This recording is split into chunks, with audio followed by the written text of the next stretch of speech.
they're not seeing church spires, they don't see stained glass, and so they don't see this as a sacred place. And they don't understand that we have deliberately made conscious choices not to enrich ourselves monetarily, but instead protect this place, not just for us, but for everybody. And I don't think that we have one of the things that bothers me about my own folks, Native people, is we have this spiritual attachment. I hear this a lot. We have this spiritual attachment to a place, and we do. But I don't think we have a monopoly on that. I think about all the people in northern Wisconsin, the non-natives, who eke out, a hard scrabble existence for 7 months of the year and live for those 4 months, when tourists come in, but who have made conscious choices to, terrace the land that they graze their animals on, they keep their stock out of creeks and prevent pollution from going into the trout ponds, who are upset with the DNR's management strategy of managing the deer for out-of-state hunting licenses. And I don't want you to think I'm anti-hunting. I'm not.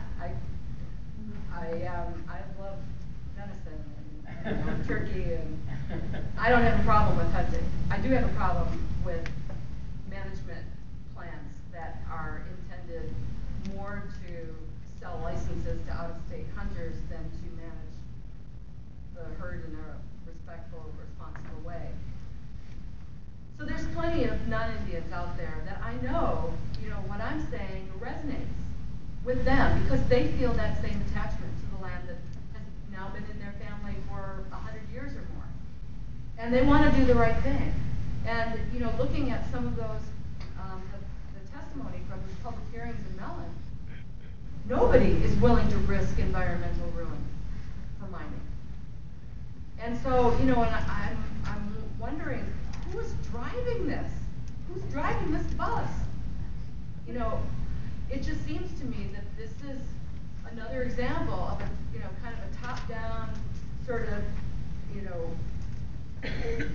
totalitarian, we're going to help you, and we're going to make money at the same time with a few, and I don't have to worry if I create pollution because I've got 3 other houses in Aspen and Miami Beach and and Vail.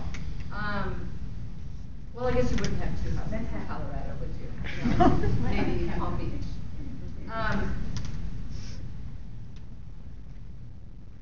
But the people that live there, that value that, are not being heard. And it's going to take more than my tribe. It's going to take more than the people in Mellon. It's going to take a grassroots campaign like what we saw with the Crandon Mine. And the fact that that happened during an election year is something maybe we can think about because there was so much pressure on the legislators, so much grassroots opposition to mining in the Crandon area that they couldn't help but sign. The governor was basically forced to sign that legislation. So I think things are different now, and one of the things that I don't hear anybody talking about. I mean, I think, and I'm getting very opinionated, but I'm a former journalist, so I can't. We have neglected northern Wisconsin for such a long time. I mean, the scarcity of the population, they don't really matter politically to the folks down here. And so we let them flounder. And in really tough times like what we've seen since 2008, they're hurting worse than anybody else in the state. And this 700 jobs, I don't buy that 700 jobs figure. But, quick fix diverts attention from the fact and distracts people from the reality, which is we have let these folks down. And I think it's a cop-out by our politicians to waive a mining law and say that's going to fix all the problems. It's not going to fix any problems.